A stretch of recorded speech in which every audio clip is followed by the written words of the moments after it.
calvo y claro. Ariel, ¿qué sentiste ese día en que descubriste que eras homosexual a los 21 años? ¿Y cómo esa revelación cambió tu visión de ti mismo? Mira, Giovanni, qué bueno que me hagas esa pregunta. Y más que nada, primero, porque es una pregunta que marca precisamente esta realización o la motivación para realizar este libro.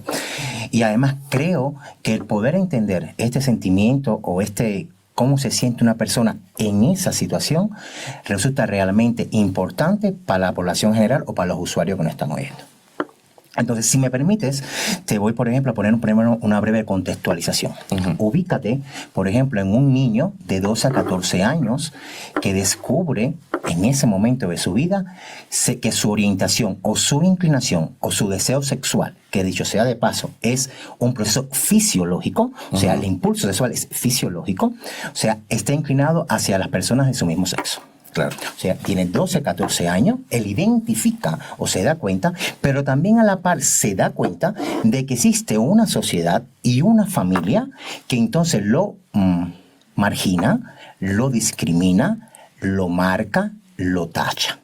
Entonces, fíjate, imagínense en ese contexto, 12, 14 años, ¿verdad? Entonces yo con 12, 14 años ya venía experimentando esa dualidad, ¿verdad? O sea, una parte de mí quería, necesitaba, y otra parte me decía que no podía. Llego entonces a los 21 años y doy ese primer paso. ¿Cómo me sentía? Fatal. O sea, cuando yo doy ese primer paso, automáticamente después de dar ese primer paso, me siento fatal. O sea, es una persona que ya después con 21 años, haber pasado cerca de 10 años pensando, ¿verdad? ¿Qué hago? Lo modifico, lo cambio, lo acepto, lo desaparezco, ¿verdad? Todas esas opciones pasaron por mi cabeza en esos 10 años. Sin embargo, luego de 10 años, decido entonces dar ese primer paso. ¿Cómo me sentí? Fatal. O sea, era una persona con 21 años que responde a un instinto primitivo, básico, precisamente de los seres humanos, que es ese deseo sexual, en este caso solamente hacia tu mismo sexo, pero sin embargo que te sientes tachado, que te sientes marginado, discriminado, ¿verdad? Por una sociedad, incluida tu familia. Entonces, fíjate en ese contexto, cómo ya tú tienes una persona que tiene 10 años pensando, ¿verdad?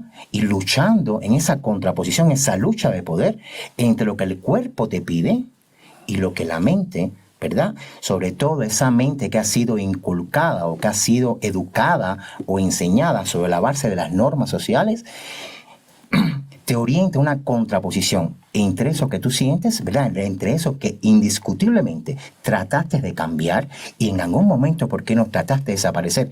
Pero no pudiste y decides dar el paso de afrontarlo. Entonces, cuando llega ese momento, si me preguntas, estuve en un estado, en ese momento posterior fue un estado completamente de ambivalencia emocional fatal. O sea, yo quería, pero tenía miedo. Era satisfacción, pero también era recriminación. O sea, ¿Sentías culpa? Sí, sentía una culpa, sentía miedo y culpa a la vez por algo que en el fondo es netamente instintivo, es fisiológico, es normal, pero sin embargo que tienes detrás el látigo de la sociedad. Entonces imagínate cómo tú en ese momento, con 21 años, que tú respondes a algo tan elemental como que es tuyo propio, o sea, es tu forma de expresar tu sexualidad, de cómo te vas a expresar, que no le haces daño a nadie, porque no lastimas a nadie, es un convenio entre dos personas que deciden afrontar eso, ¿verdad? Que no tiene por qué molestar a nadie, porque no le haces daño a nadie en la sociedad. Y sin embargo tienes detrás de ti todo un cúmulo, ¿verdad?, de peso social que cae sobre tu conciencia y que te margina y te lastima de tal forma que estás en esa primera fase, como fue mi caso, 10 años, analizándolo para poder tomar una conducta. Yo me sentí fatal. Y es bueno que me hagas esta pregunta porque las personas a veces para poder juzgar, para poder llegar a tener una acción recriminatoria o reprender contra alguien, necesita siempre conocer los pros y los contras de esa persona. Entonces fíjate qué tan complicado. Yo realmente, te lo juro con honestidad, me sentí fatal. Y a ver, mi profesión como actor me obliga a hacerlo, ponerme en la piel del otro, que en la vida cotidiana le llamamos empatía. Ajá. En el caso de ya una profesión como la mía, pues es trabajo, Y cuando se unen ambas cosas, uno empieza a sentirlo un poco más profundo. En situaciones no como la que te tocó vivir a ti, pero similares en cuanto a experimentación de sentimientos, emociones, todos hemos pasado de una forma u otra, y yo también. Cuando uno siente una culpa por algo que no es ni un delito, que no es una contravención, que no es violentar nada de lo que está predispuesto ya en la sociedad, sino simplemente ser uno mismo, con todo su derecho universal de ser uno mismo, pues me imagino que genere conflictos muy serios en el marco familiar y social. Vas arrastrando una serie de amigos que has construido, amistades que has construido a lo largo de toda tu vida. La familia no la has construido, pero son esas personas que siempre han estado. Llegar a ese momento de inflexión de tu vida, en el que comienzas a ser tú mismo, el verdadero tú, ¿qué implicaciones tuvo en el marco de tu familia y en el marco de tus amistades? Mira, si me permite, voy a extender y contextualizar también nuevamente un poquitico más. 21 años de mi primer paso.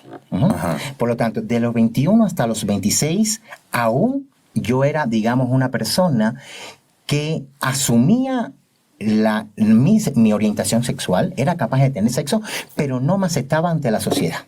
Por lo tanto, desde los 21 hasta los 26, yo estuve como que escondido esa parte de mí, y ni mis amistades ni mi familia se enteran. O sea, entonces te estoy hablando, fíjate, para que contextualizar todo el sentimiento y quizás hacer una fusión entre tu primera pregunta y esta segunda. Estamos hablando de un niño de 2 a 14 años que a los 26 años, 26... Es que haces catarsis. Es que haces esa catarsis de decir, aquí estoy, este soy yo, y por lo tanto me deben aceptar tal y como soy, porque no le hago daño a nadie. ¿Y qué pasó? Entonces, a ese voy.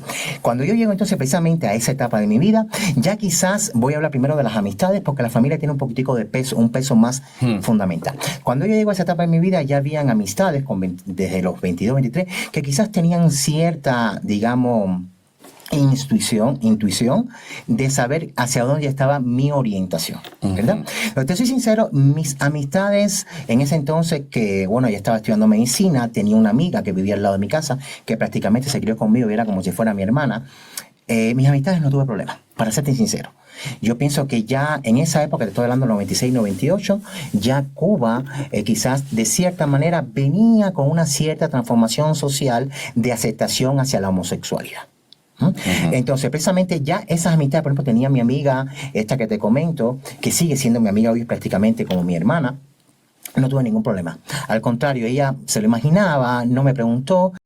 Calmo y claro.